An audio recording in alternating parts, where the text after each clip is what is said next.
Hello everyone, how are you? I hope you all are fine. So last time हमने part first किया था indifference curve के MCQs पे।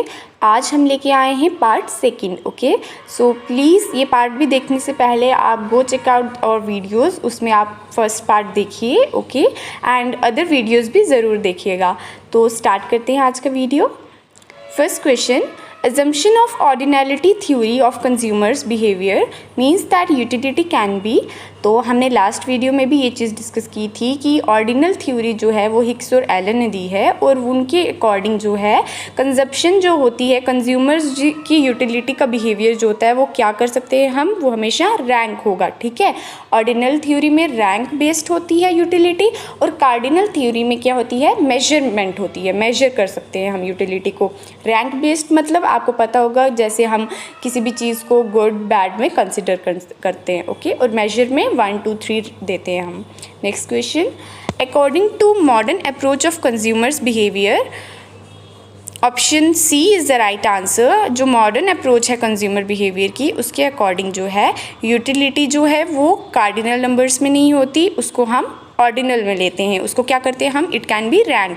Option c is measurement of utility can not be possible in cardinal numbers but it can be ranked. Okay, मैंने अभी बताया जो भी ये यूटिलिटी हमारी ऑर्डिनलिटी के अंदर दी गई है हिक्स और एलन ने, ये मॉडर्न अप्रोच है कंज्यूमर्स बिहेवियर की। Okay, next question, assumption of cardinal theory of consumers behavior means that utility can be।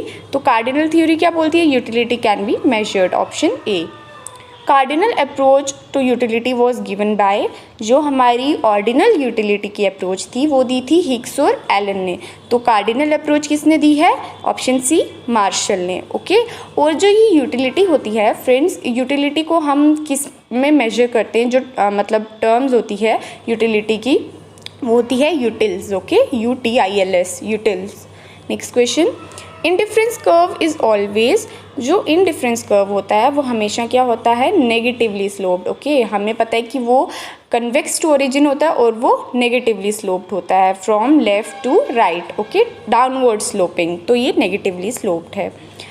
When two commodities are perfect substitutes, the diminishing rate of marginal substitution is। अब ये exception है कि जब दो commodities perfect substitute होंगे, एक commodity दूसरी को रिप्लेस कर सकती है बहुत ही परफेक्टली। ठीक है, तो जो हमारा diminishing rate of marginal substitution होता है इसमें वो क्या होता है, इक्वल टू कांस्टेंट, वो सेम हो जाता है फिर हर यूटिलिटी के लिए। Okay, equal to constant. Option a. When two commodities are perfect substitutes the diminishing rate of marginal substitution is equal to constant. Okay, ये एक्सेप्शन होती है। Next question, when two commodities are perfect complementary indifference curve is. अब देखो जो हमारा indifference curve होता है वो नॉर्मल बेसिस पे जो होता है वो कन्वेक्स होता है। ओके, अब जो ये वाले है परफेक्ट सब्स्टिट्यूट्स में वो क्या हो जाता है, हमारी यूटिलिटी जो होती है वो हो जाती है हमारी इक्वल टू कांस्टेंट। और जब भी दो कमोडिटीज़ परफेक्ट कॉम्प्लीमेंट्री होती हैं, परफेक्ट कॉम्प्लीमेंट्री का मतलब हम ले सकते हैं कि एक यूटिलिटी जो होती है दूसरी को पूरी तरह से कॉम्प्लीमेंट करती है। जैसे हम ले लेते हैं शूज़ और लेसेस। ओके, जैसे ब्रेड और बटर हो गया हमारा, जैसे फ़ोन और सिम कार्ड हो गया। ठीक है, तो ये दो यूटिलिटीज़ जो होती हैं जब हमारी आ जाती हैं कमोडिटीज़, तो इंडिफरेंस कर्व जो होता है वो हमारा एल शेप बनता है। और मैं आपको बता दूं कि ये सेम क्वेश्चन जो है last time panchayat account system में भी आया था, तो it's very important. When two commodities are perfect complementary indifference curve is L shaped. Option C. Next question, when indifference curve represent increasing rate of substitution. Okay, हमारा indifference curve जो होता है वो हमेशा diminishing rate of marginal substitution ही बताता है, लेकिन जो एक्सेप्शन होती है उसमें indifference curve represent increasing rate of substitution, तो उसमें हमारा जो कर्व बनता है वो बनता है क्या, कनकेव। ओके, ये याद होना चाहिए कि नॉर्मल बेसिस पे हमारा जो कर्व होता है वो कन्वेक्स होता है, बट जब हमारी जो यूटिलिटीज़ होती हैं, जो हमारा मार्जिनल रेट होता है वो इंक्रीजिंग रेट में चला जाता है, तब हमारा जो कर्व बनता है वो कनकेव टू ओरिजिन बनता है। Option b. नेक्स्ट, इन बजट लाइन और प्राइस लाइन, बजट लाइन को ही हम प्राइस लाइन बोलते हैं, the slope of the graph is.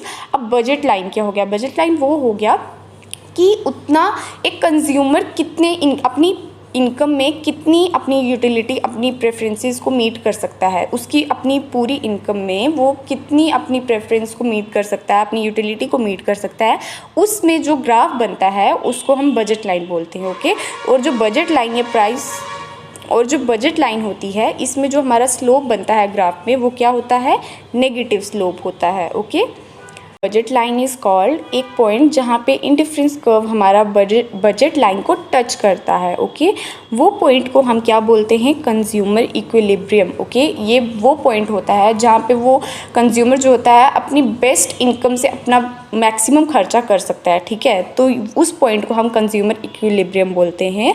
और जो बजट लाइन होती है वो टेंजेंट होती है इंडिफरेंस कर्व के। ओके, और जब जिस पॉइंट पे ये दोनों मीट करते हैं उस पॉइंट को हम कंज्यूमर इक्विलिब्रियम बोलते हैं। ओके, तो ये आपको पता होना चाहिए, ये इंपॉर्टेंट है कि कंज्यूमर इक्विलिब्रियम पॉइंट कौन सा होता है। वो पॉइंट होता है जहाँ पे बजट लाइन टच करती है डिफरेंस कर्व को, और बजट लाइन हमेशा टेंजेंट होती है। बजट लाइन क्या शो करती है, रियल इनकम शो करती है, ये टेंजेंट लाइन होती है, नेगेटिवली स्लोप्ड होती है, और ये स्ट्रेट लाइन होती है ग्राफ में। ओके, ये आपको पता होना चाहिए। So that's all for the video. Thank you so much for watching. Subscribe for more informative videos. मिलते हैं नेक्स्ट वीडियो में।